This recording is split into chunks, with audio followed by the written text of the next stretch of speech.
नमस्कार। मैं डॉक्टर सतीश कुमार मीना, सहायक आचार्य राजनीति विज्ञान, राजकीय महाविद्यालय बावनवास।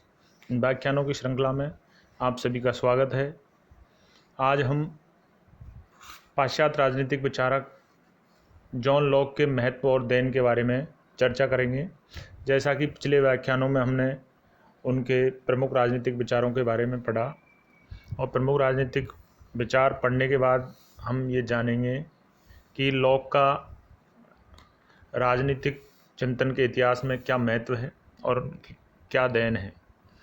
लॉक के दर्शन में मौलिकता, संबंधता और स्पष्टता का अभाव के साथ साथ अन्य कई खामियां थी, लेकिन फिर भी राजनीतिक चिंतन में कई महत्वपूर्ण देनों के कारण उनका बड़ा महत्वपूर्ण स्थान है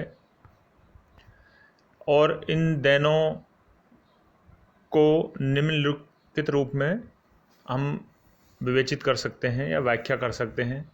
उनकी सबसे महत्वपूर्ण देनों में सबसे प्रमुख देन मानी जाती है प्राकृतिक अधिकारों का सिद्धांत।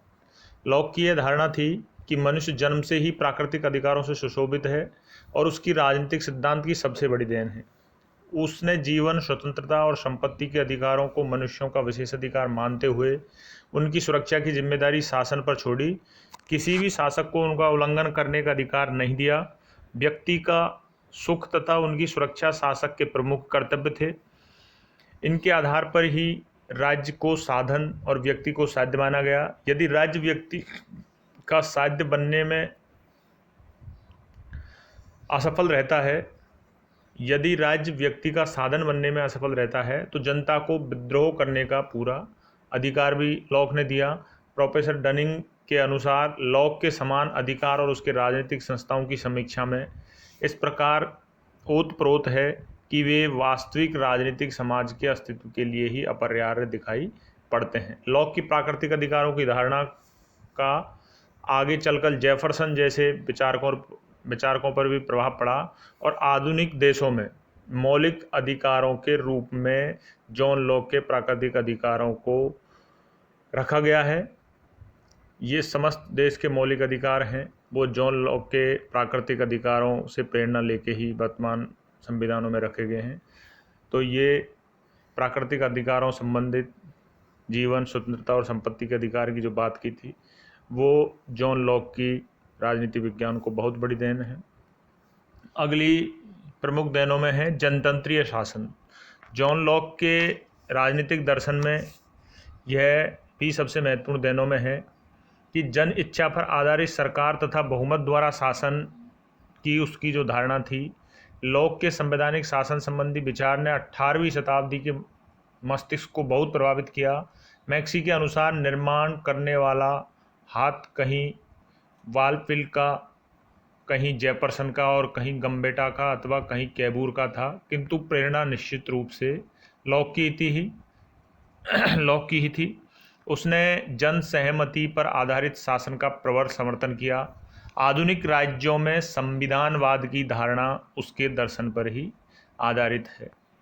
अगली जो देनों में है, जिन जॉन लॉक को उदारवाद के जनक के रूप में जाना जाता है, तो उदारवाद के दर्शन को स्थापित करना भी जॉन लॉक की राजनीति विज्ञान को एक बहुत बड़ी देन थी। जॉन लॉक की दार्शनिक और राजनीतिक मान्यताएं उनके उदारवादी दृष्टिकोण का ही प्रतिनिधित्व करती हैं। लॉक ने दावा किया है कि राज्य का उद्देश्य नागरिकों के अधिकारों की सुरक्षा करना है। वेपर के शब्दों में उन्होंने उदारवाद की अनिवार्य विषय प्रस्तुति का प्रतिपादन किया था, अर्थात जनता ही सारी राजनीतिक सत्ता का स्रोत है। जनता की स्वतंत्रता सहमति के बिना सरकार का अस्तित्व न्यायसंगत नहीं। सरकार की सभी कार्यवाहियों का नागरिकों के एक सक्रिय संगठन द्वारा आंका जाना आवश्यक होगा। यदि राज्य अपने उचित अधिकार का अतिक्रमण करे तो उसका विरोध किया जाना चाहिए। लॉक का सीमित राज्य सीमित सरकार का सिद्धांत उदारवाद का आधार स्तंभ है। इस प्रकार उदारवाद को स्थापित करके जॉन लॉक ने राजनीति विज्ञान को एक नई दशा प्रदान की। अगला प्रमुख देन व्यक्तिवाद। ये आपस में जुड़ी हुई है, लेकिन फिर भी अलग से विवेचित कर लेते हैं कि जॉन लॉक को एक व्यक्तिवादी के रूप में जाना जाता है, जो भी उसकी महत्वपूर्ण देनों में एक है। लॉक के दर्शन का केंद्र व्यक्ति है, उसके अधिकार हैं। वाहन के शब्दों में लॉक की प्रणाली में प्रत्येक चीज का आधार व्यक्ति है। प्रत्येक व्यवस्था का उद्देश्य व्यक्ति की संप्रभुता को अक्षुण्ण रखना है। लॉक ने प्राकृतिक अधिकारों को गौरवान्वित कर व्यक्ति की आत्मा को सर्वोच्च गरिमा को स्वीकार कर सार्वजनिक हितों पर व्यक्तिगत हितों को महत्व देकर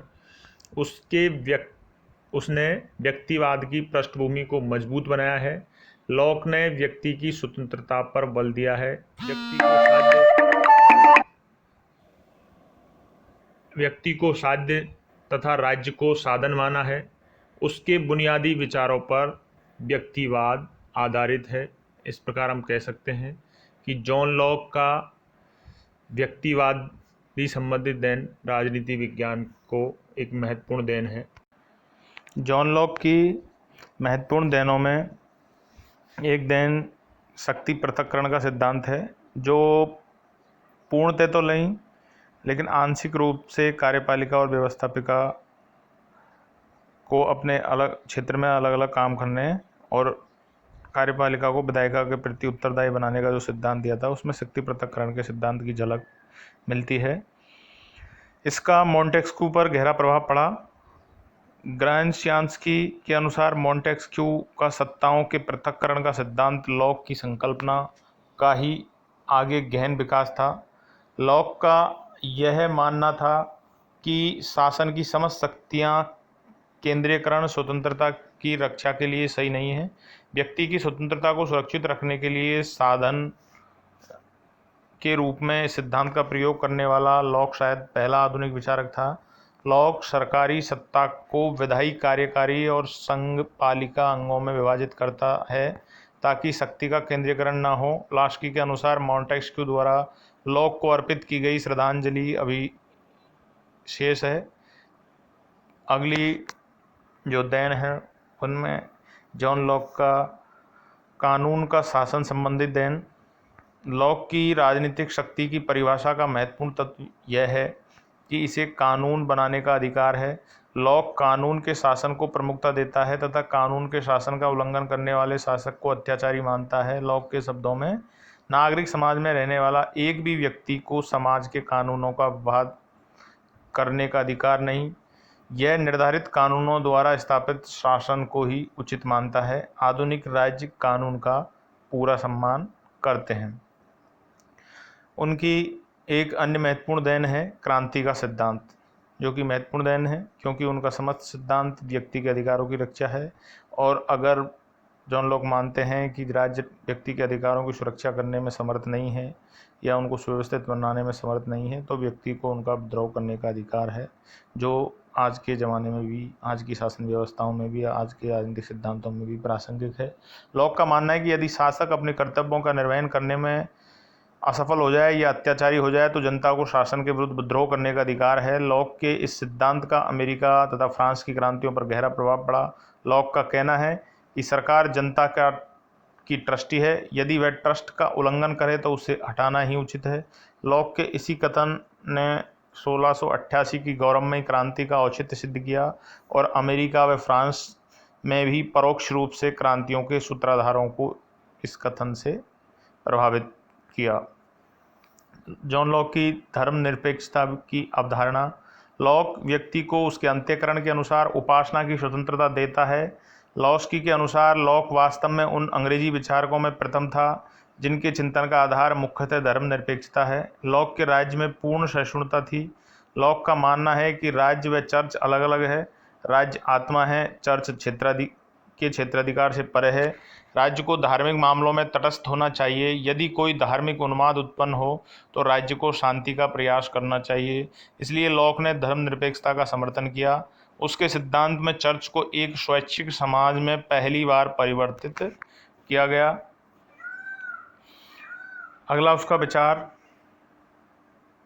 उपयोगितावादी तत्व उसके विचारों में मिलते हैं। वो भी राजनीतिक सिद्धांत या राजनीतिक को जॉन लॉक की महत्वपूर्ण देन है। लॉक का सिद्धांत उपयोगितावादी तत्वों के कारण उपयोगितावादी विचारक बेंथम को भी प्रभावित करता है। लॉक ने कहा कि वह कार्य जो सार्वजनिक कल्याण के लिए है वह ईश्वर की इच्छा के अनुसार है। लॉक ने राज्य का उद्देश्य व्यक्ति के अधिकतम सुखों की सुरक्षा बताया है। लॉक राज्य को व्यक्ति की सुविधाओं का यंत्र मात्र मानते हैं, अतः बेंथम लॉक के बड़े ऋणी थे। जॉन लॉक की आधुनिक राज्य से संबंधित अवधारणा। लॉक की धारणाएं समाज की प्रभुसत्ता, बहुमत द्वारा निर्णय, सीमित संवैधानिक सरकार का आदर्श और सहमति की सरकार आदि आदर्श आधुनिक राज्यों में प्रचलित है। आधुनिक राज्य लॉक की इन धारणाओं को किसी न किसी रूप में अवश्य प्रभावित होते हैं। आधुनिक विचारक किसी न किसी रूप में लॉक के प्रत्यक्ष ज्ञान के ऋणी हैं। यद्यपि लॉक के विचारों में हम मान सकते हैं कि विरोधाभास है, अस्पष्टता पाई जाती है, किंतु राजनीतिक सिद्धांत पर लॉक की अमिट प्रभाव पड़ा। उसके जीवन काल में उसकी धारणाओं को बड़ा सम्मान था। भावी पीढ़ियों को भी लॉक ने प्रभावित किया। लॉक की विचारधारा ने उसे मध्यम वर्गीय क्रांति का सच्चा प्रवक्ता बना दिया। लॉक की राजनीतिक चिंतन की मुख्य देन व्यक्तिवाद, लोक प्रभुता, उदारवाद, संविधानवाद, नागरिकों के लिए मौलिक अधिकार। लॉक की महत्ता का मापदंड उनके राजनीतिक विचारों द्वारा परिवर्ती राजनीतिक चिंतन को प्रभावित करता है। अतः हम कह सकते हैं कि लॉक का राजनीतिक चिंतन का योगदान अमूल्य है, अमर है। धन्यवाद, नमस्कार।